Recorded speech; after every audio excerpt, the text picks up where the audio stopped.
Good morning. We've been loading, ending with the tanks. Everything else has been loaded up either, I don't know, last night or this morning. Got our fins today? They're in the back seat with our boots. We've got both BCs and primary, or first and second stage, I always say primary. And then our weight bags. Look at our beautiful flag. I need to go unfurl it a little bit. It's wrapped around the pole. I'm going to put these weight bags in between these so they don't slosh around or bang against one another. Have about an hour drive today to Ginnie Springs. And I think we're doing 2 dives, but 3 different, I don't want to say entries, but 3 different parts of the spring from what we were told the other day. We're supposed to be checking off more, or actually the last of the skills that we have to do. That's right. To get advanced certified. Julie still has to run a reel, and we both have to deploy a surface marker buoy. And since we're getting down to 50 feet or maybe a little bit further, we'll be able to do it from there. Hopefully, if the water level is going to be the normal water level that Ginnie Springs should be. And the point is, we're going to focus on getting those skills done. So we may not film this entire dive. I hope that we're able to film some, but we want to focus on the skills and not have the GoPro in our hands. So TBD on how much footage we're going to get from the dives. I'm hoping one dive is a fun dive. Let's go explore, come back. Okay, you know, Michael, Julie, are you oriented? Now we're going to go back down and do our skill. That's I want to do it in the opposite order. I'm going to get the skills out of the way because I'm not excited about chores. They're running around. And then explore the cave. I keep saying cave when I mean we're going to. So, it's like a sinkhole, right? Okay. Yes. This is a very favorite dive of many divers. Popular. I'm very glad we're going in the middle-ish of the week at a cooler time of the year because we have seen video of it being super populated. But yes, you're right. There are caves there. We're going to go to the main ballroom. You need to watch videos. I've watched videos on this spring. But we are going to swim to the 2 entrances of the Devil Cave system. I think that's the ear and the mouth, I believe. I know one is the ear, but we're going to swim close to it to see where the entrance is. Our dive master made sure to say that. So that's the 3 things: ballroom and the 2 entrances to the Devil's Cave system, which does include Devil's Den if you look at it on the map. It's our last dive from our home in Ocala. For now. For now. But I already can't wait to come back. For now. So excited. Me too.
This will be our last trip to the dive shop for our time in Ocala, and that's a real bummer. It's a real bummer. Yeah, I kind of hate this. Oh, there's your shed. He's just unloading. Ocala Dive Center. We've been having a great time. I want that here. flag. I do too. I love it. I love it. Good evening, everybody. We're starving. It's so hungry. Yes. We wanted to talk about the dive. Michael filmed as much as he could of the second of 2 dives at Ginnie Springs. So there'll be a second video for Michael Reacts. Yes. See my hair? We didn't look them up before we went, and we took our dog. You were not allowed to have dogs because this is a privately owned spring. That was our bad. She never got to come out of the car, but we were able to keep her parked in the shade with water. Yes. She was fine, but we learned a lesson. We'll need to be looking that up in the future. Yeah. Don't take your dog to Ginnie's. They were shorter dives, and we actually got to get out of the water and go to her. So, yeah, she was taken care of, but no dogs allowed. Apparently, there have been so many issues here. It's ridiculous, the waivers and what you have to sign. Yeah. So they're trying to protect. They're very strict at Ginnie Springs for good reasons that they have learned, lessons they've learned the hard way. But oh my God! We did 2 dives. One of them was the Devil's Ear and the Devil's Eye, and then the second one was called the Ballroom. What Michael filmed was the Ballroom, because we were doing a little bit more technical stuff at the Devil's Ear and the Devil's Eye. Yeah, there was apparently so much flow, and we were in tight places in the Devil's Ear and the Devil's... Tight crevices. Yeah. And with the current coming, I could hardly get down. We were diving with a total of 5 people. They had to help me because the current was so strong. Yeah, it was wild. There was a down line, but it was a old rusty chain, and even pull. I was like having to pull myself, grab it, pull some more. But man, today's dive was spectacular. Beautiful. I hate that we didn't film it all, but we will definitely put that on our list of places to go back and dive. For sure. And so we came away with such positive attitudes and could not speak more highly of the dive shop or the other folks that we have been diving with. They were great too. They're from the villages. That we signed up for advanced open water, and we left with those things, and we will have to come back for at least one more day prior to leaving Florida, because we are going to go do, which springs was it? Paradise Springs, and go deep. I had told Michael consistently for the last month plus that I am not ready to do advanced diving. I am terrified to go that deep. I'm not comfortable advanced. We're currently allowed to go to 60 feet, but advanced will take you to 100 feet. And I had nothing to do with going to 100 feet deep. And I've consistently told the dive shop that too, even though Jeff has, offered that it's always there if we want to do it. Yeah. And I had eventually decided a few dives ago that I was willing to do the skills involved with advanced if he would not make me go to 100 feet and let me see how I felt about the skills. Things like tying off a line so that you don't get lost, things like lifting heavy things off of the bottom, other skills that we've learned. And I wanted to see if I could just handle these things before I wasted my time taking the class. Yeah. And I really don't know what happened. Even as recently as Saturday when we were diving at Manatee Springs, I was still adamantly saying, I'm not ready. I don't want to do this. Didn't think about it on Sunday or Monday. And I woke up this morning and it just felt like something had clicked. Yeah. And I told Michael on the way up here, I think I'm ready to push forward with my scuba. So we did this dive, the one that we filmed. Yes. Which we weren't really practicing any skills. We were just having fun. We technically went into what is sort of a cave. No sort. There was no light back there at the back. It'll be on camera. As long as you can see the light, the sunlight coming anywhere. If you spin in a 360, if you will. If you can spin in a 360-degree circle and see sunlight, you are in a cavern, not a cave. We were in a cavern the entire time, except one part where Jeff was like, let's go around here and look at this. There's a fence. Flow. You cannot go past a fence, so you can't get lost. And that's where the current was coming out. The flow was insane. It made me tumble. I think I have it on camera. Jeff, you see Jeff just come back toward you. I think I got that on camera. Because he said, I'm going to grab the grate, because it's a big metal grate, and I'm just going to let go. And you'll see me come right. And he did. That was spectacular. Yeah. I'm like Julie in a different sense. I was yearning with all of the nerding out on dive stuff online to do advanced open water, because I told her that what I wanted to do is make sure that she and I were always safe together and that I could help her so that we would prevent, other incidences before. We were always going to be each other's buddy. And that made me want to go do more. And so...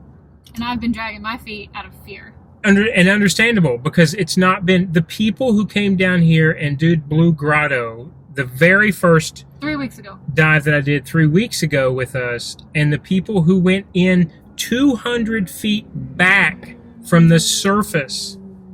We only went about 50 feet down, but 200 feet back where all light was gone are two totally different people. Yeah. And he came away with telling us, look, I really liked your trim. I really liked the way that you guys are always self-aware. No one got hurt. You guys seem to be able to troubleshoot and work well with one another. You're right behind me. And so he told us, and that's what I told Julie. I said, well, let's go and do the dive and we'll see. And I'll ask him straight out, tell me if you think we're ready. And if we're not, that's okay. We'll come back some other time and do it. And so what we're doing now is...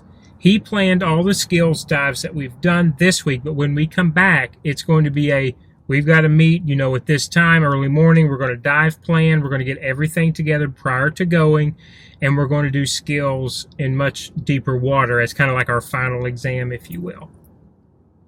It was awesome. Today was awesome. People we were with, things go ahead. I had a little thing go wrong today, and I'm really, really proud of myself for how I handled it, because it's not unlike what happened to me at San Andres last summer when I got so traumatized I said I would never, ever dive again. We dived our first dive that we didn't film. Everything was fantastic. So I'm literally wearing the same exact gear. Everything is the same. Walk over to another hole, jump in to do a second dive. While we're all floating there on the surface before we make our initial descent, I felt like something just didn't feel right with the regulator in my mouth. But I'm like, there's nothing wrong with it. I just dove with it. I haven't literally even taken minutes it ago. off. Yeah, like it's fine. So I ignored that. As soon as we got in the water and we started actually swimming and there was a current, I started to notice the regulator was like flopping in my mouth and I couldn't really hang on to it. So I was a little stressed about that. But I just bit down on it like harder and was trying to like hold my muscles of my face to hold on to this thing. And I still wasn't scared. So we swim around for a while and then we enter the cavern or the cave, whatever. And we swam many, many, many, many feet away from down and away from the surface. And it just wouldn't stay like in my mouth. It was just flopping around. And I started to kind of freak out. And I realized I don't really think I need to continue to use this. I either need to go swap it out for something else or whatever. So I flagged down our dive instructor, and I didn't know how to tell him there's something wrong with my regulator. I was just pointing at it and saying it's not right. Well, he kind of inspects it, and it looks fine. It's working fine. So he doesn't understand that it's not staying in my mouth. And I was like, I need to go up, which up was like out. Yeah, up was out, yeah. So we got completely out of the cavern, and then he paused to look at it again. Now that we're not like in a dangerous situation, he paused, and he took my backup, and he held it out in front of me, and he just gestured, we're going to switch. Well, when he took the regulator out of my mouth, and I put the yellow regulator in my mouth, that was the moment where a piece of the original regulator broke loose. It was a silicone part of that you put your jaw on, you bite down on, kind of like a dental mold. It was like this big. But when he put the yellow regulator in my mouth and I breathed in, it flew back into the back of my throat and was like stuck to my uvula. Yeah. So I breathe out to get it out, and it goes into the yellow reg. And when I breathe in, it's blocking air coming from the yellow reg. So now I'm sucking like through a coffee straw, but then it breaks loose and it hits me in the back of the throat again. And then I breathe out and it's stuck in the yellow reg and I can't get any air in. By this point, I'm actually like freaking out.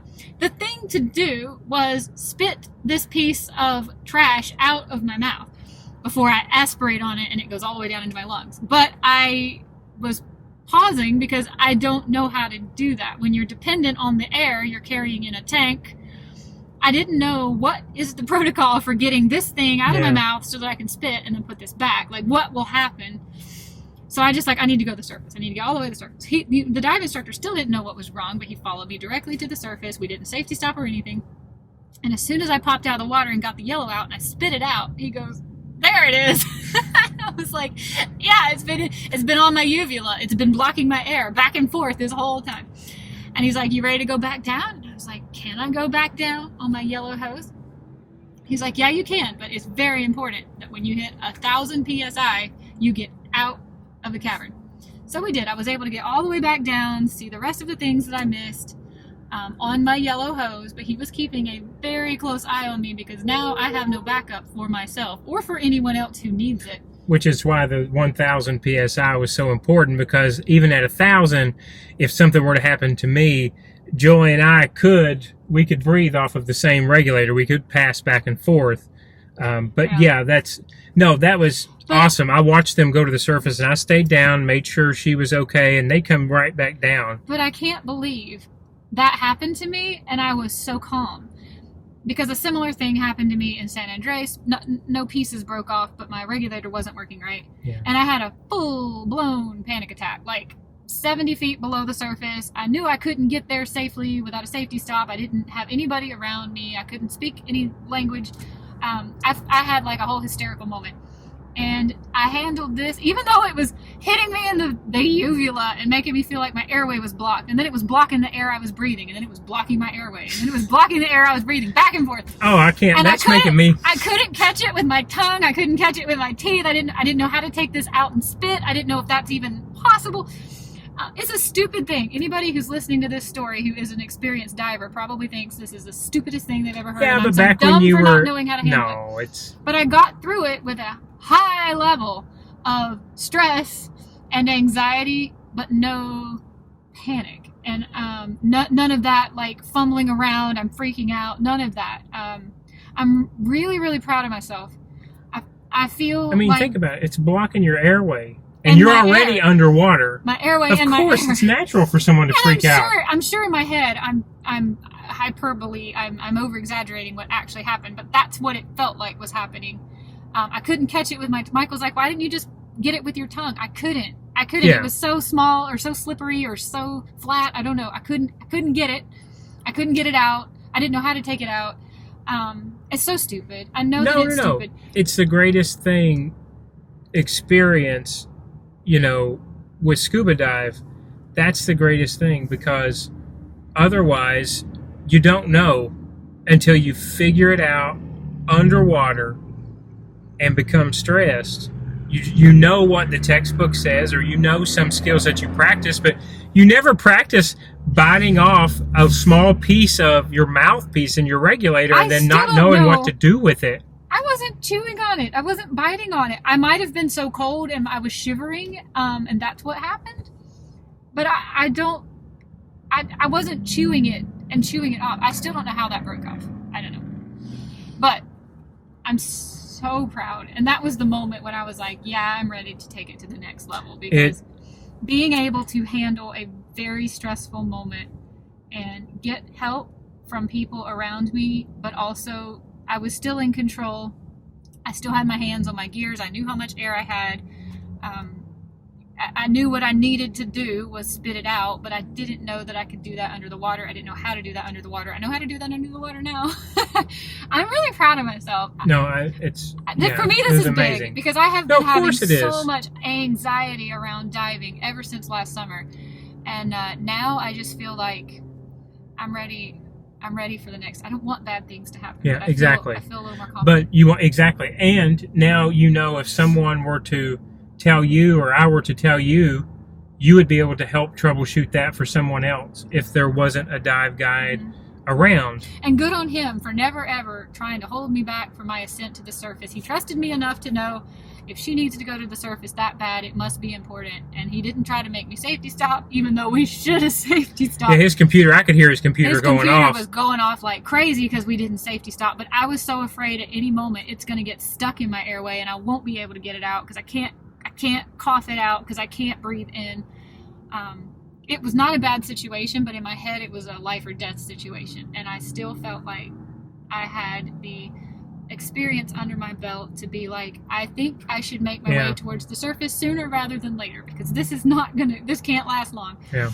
I tried a new mask, so my situation was, it's almost like we're always talking about what went wrong. My situation was, I'm going to try a new mask on the second dive. So when we go to the ballroom, I try a mask that at Blue Grotto the first time a few weeks ago immediately leaked, immediately fogged over, and I was like, I'm not trying that again. But I got talked into it, prepped the mask, and thought, this is a really cool mask. I'm going to try again.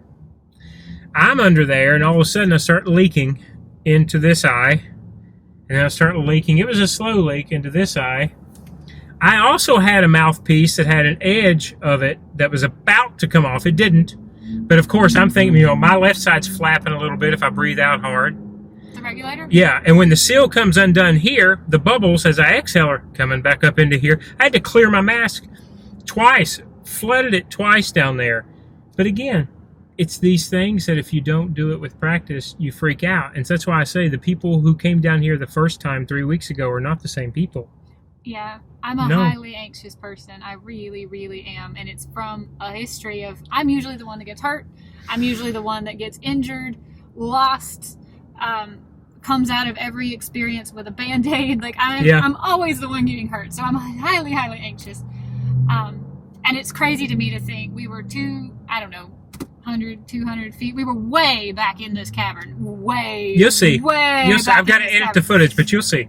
Way back in this cavern. Calm as a cucumber. But yet, 3 weeks ago, I was at Blue Grotto, which is just a big sinkhole. Just a big hole. Little bit over here. Not much, just a little bit. And I was panicking. I was like, I can't see the sun shine, the sun ball, the sun itself. The guys that we dove with, because we were telling Jeff that, and they were there with us, and they said, well, how far did you get? He's like, we didn't even get to the turtle. And the turtle's only like 35 feet. I mean, we were such babies. We were such wusses. It was, the first Blue Grotto. The second Blue Grotto, we did it all. But the first Blue Grotto, we were so scared of everything. The springs is just, for me, the springs is like almost a spiritual experience, because you go down in there and this water has been pumping out. This, by the way, Ginnie Springs is where is where Zephyr Hills water gets their spring water. There's so many gallons that are pumped out every minute that Zephyr Hills in Florida, that's where they get their spring water. And Ginnie Springs. Now we're talking about the current that Michael and I were swimming into. Ginnie Springs discharges a total of 80 million gallons of water per day. Yeesh. Wow. And so, when you get back in there and you figure out wow, people, animals that have been here hundreds of thousands of years. There's fossils in there, by the way. Now, I don't know how well I got it. I tried. But to think that you don't matter. That's the biggest takeaway I get when I'm underwater is you don't matter. This earth has been here. This earth will be here after you're gone. It doesn't matter. So to see formations, to see rock, to realize that this might have been dry at one point, to realize how many gallons of water is coming out of the center of the earth, and you're going back 200 feet down underneath it is just, I don't know, it's so fascinating to me that it's just awe. It's just awe. It sounds like that should be so depressing, but I feel the same way. The moment I go under the water, time is not a thing. Like, there's no clock. It's weird. I might be in the water for 60 seconds or 600 years. It's not true. Relevant. There's no correlation with how much oxygen I have to breathe and how many minutes I'm under the water.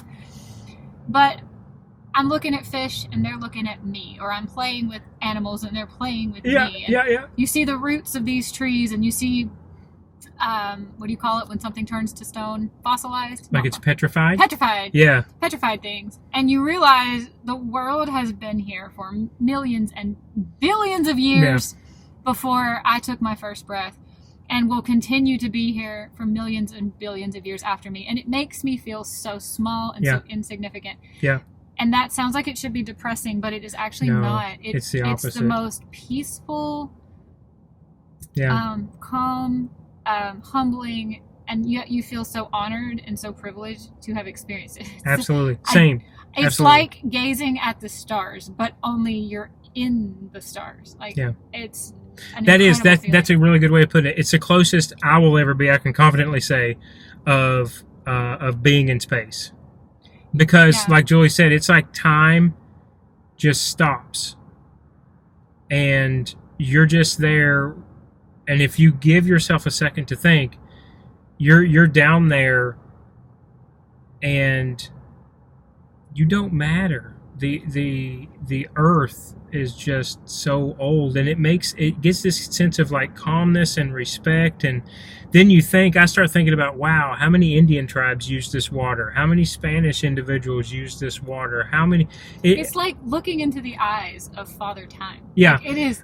So amazing. I can now completely see how Ponce was looking for a fountain of youth, because I think that's what they were describing with a fountain of youth, is the way you feel when you're under this springs water. It's unlike anything I've ever felt before. But there's just this like encompassing feeling of love, like billions of years, and it's you that are here, and for this small little piece of time, this little nothingness blip of time. And now we're gone. We're out. We may never be there again.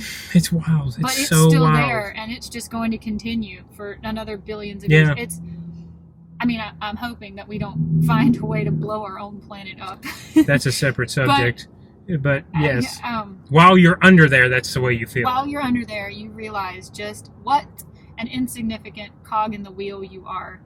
Which again, that's actually it's actually very peaceful to us. It's very beautiful. Beautiful feeling, gorgeous, humbling, and just incredible. Yeah, humbling. That's a good word too. It is. It makes you want to love your neighbor even more. It makes you want to be a kinder person, a better person. Yeah, and assess what actually matters.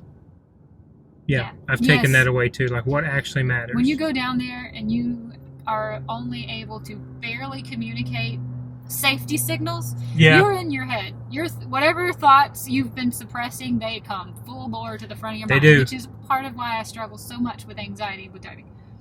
But you also are forced to confront them. You're forced to think your way through them, and you're also forced to put them into some sort of a perspective of, is this really the big deal that I'm making it when I'm up there on the surface? It's